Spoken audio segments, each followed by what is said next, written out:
South Carolina. Let's hear it for the voters of the Low Country tonight. Give yourself a round of applause. This will go down as the most expensive primary in South Carolina history, and you won tonight. $7 million was spent against us. We were outspent more than 3-1 everywhere across the district. But you guys pulled it through for us. I would be remiss if I didn't start off my speech tonight by talking about an experience I had in May of 2019. Two things happened in May of 2019. I attended church for the first time in a very long time. To my surprise, I did not spontaneously combust. The sermon that Saturday night was about being at a crossroads in life. And I was at a tremendous crossroads in life, a crossroads that many of us have experienced. And that night, the pastor talked about Jeremiah 6:16. Stand by the roads and look. Find where the good way is and walk in it. And that night, as I had tears streaming down my cheeks, one of my kids put their hands around my waist and said, "Mama, it's going to be okay. We are going to be okay, and I love you." This moment in church changed my life, changed my trajectory forever. So by his grace and by the grace of God, I want to say thank you to Pastor Josh Surratt.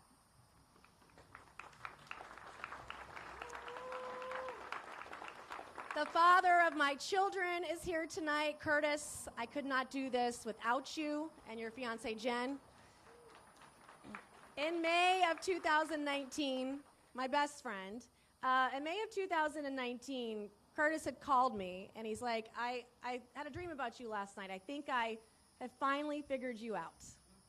And I think I figured out why you do this political thing. He said, one, this job, this political job, this government job, it gives you a purpose in life you've never really had. And he said, it drives who you are every single day. He says, you know what? You're good at it. So I said, if you'd said that 5 years earlier, we'd still be together. But he's fantastic, a wonderful human being. I love his fiance. You guys have been incredible to me and the kids in supporting me. I could not do this without you. I want to thank my mom and dad. They're here somewhere. There they are. Mom and dad. They are the bumper sticker machine. So we sent out more bumper stickers in this election than in any prior election ever. So Dad would stuff the envelopes, Mom would put the labels on or hand address the envelopes, and they were a machine. And if I didn't have stamps and letters and envelopes in time for them to mail it out, they would call me screaming, where are the bumper stickers? And so you guys were a machine. Thank you. I love you both tremendously. I want to thank my children, obviously, Curtis and Jen. I thanked y'all earlier. Thank you. I want to thank the sorority who is here tonight. Dr. Katad, my chief of staff, is floating around here somewhere. Dr. Katad is here. Chelsea, one of the OGs, one of the originals, is in the back.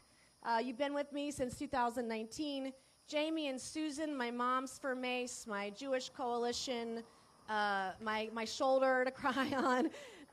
Sydney, Claire, Ellie, Lauren. In the sorority, we allow men, so let me recognize the guys in our operation.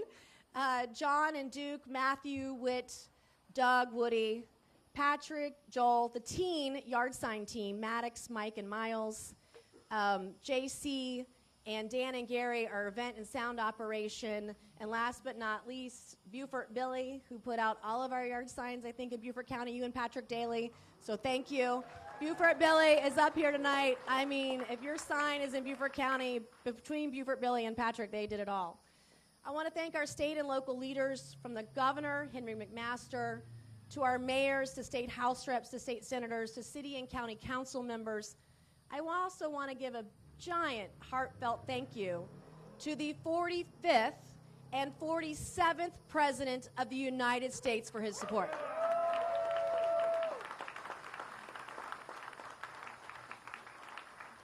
President Trump, South Carolina will have your back in November.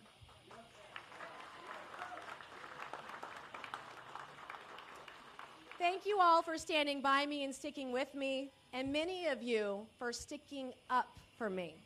Throughout this campaign, you have done what I do in Washington. You turned out the senseless noise, and you focused on what is important to move South Carolina forward and lift all of us up.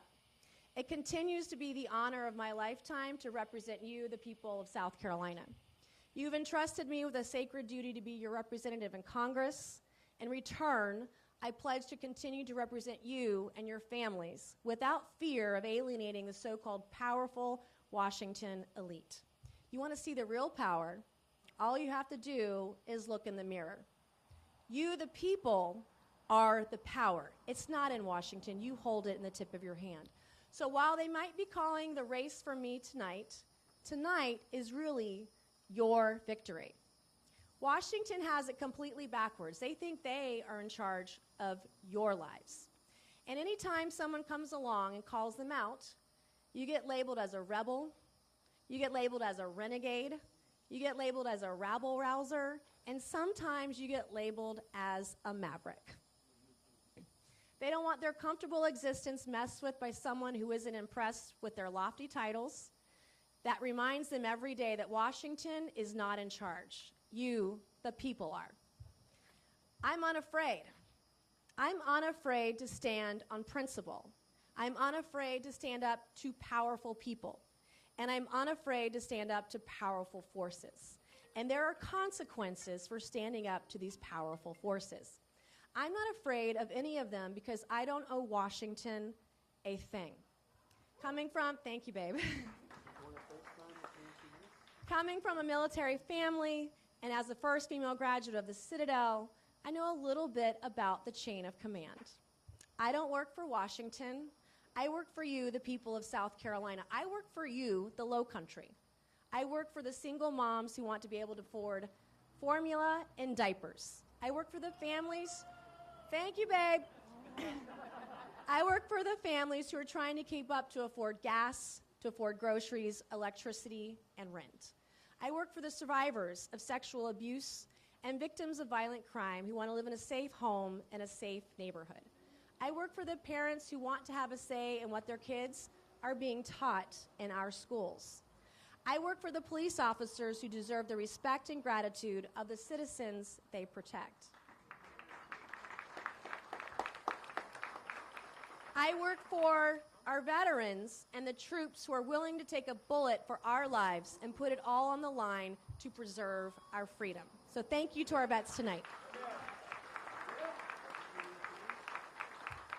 While you're at home trying to balance your own budgets, I will never be silent when Congress can't balance theirs. When I was first elected, I was told if I didn't fall in line, if I didn't play the Washington political insider game, then I wouldn't fit in. And boy, were they right. And that's just fine with me. I'm used to it. I spent my entire life marching to the beat of my own drum. When you were the first woman to sit in the Citadel's barber chair to get all of your hair chopped off, you don't get your feelings hurt if you don't get invited to the fancy cocktail parties in Washington, D.C. I'll pass. While sometimes I may be a caucus of one, I'm not alone because I'm not there for me. I'm there for each and every one of you. When I'm in D.C., I bring a piece of everyone in my district with me. Your stories are my stories. Your worries are my worries, and your dreams are my dreams. Your support for me is only outweighed by my duty to you. It's now time, at this time, to come together in common purpose to lift up our country back up to where she belongs. It's time to work together for an economy that keeps more of your hard-earned money in your pocket. It's time to work together for a secure border and an immigration system that respects the rule of law. Donald Trump, it's time to work together for a rock-solid military that nobody would dare test. Because history shows us that strength preserves peace and weakness invites war.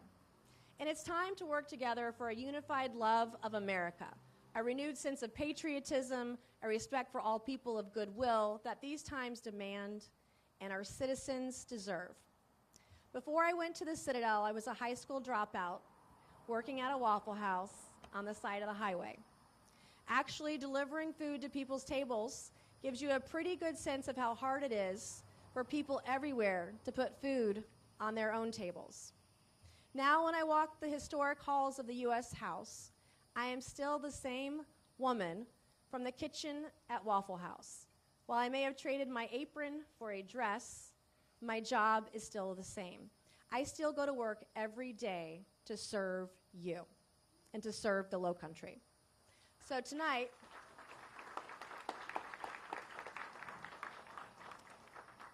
I want to say thank you, my sincerest gratitude. Thank you for believing in me. Thank you for allowing me to have the privilege to be your server. Thank you. You can clap. So God bless the Low Country, God bless the people of South Carolina, and God bless America. Let's go win this thing in November. Thank you.